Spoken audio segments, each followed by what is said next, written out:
How to change size of text on iPhone.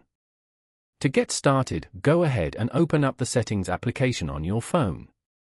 Once you're here, scroll down and tap on Display and Brightness.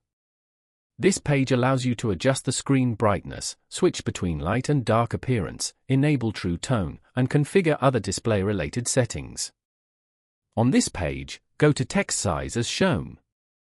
From here, you can adjust the text size.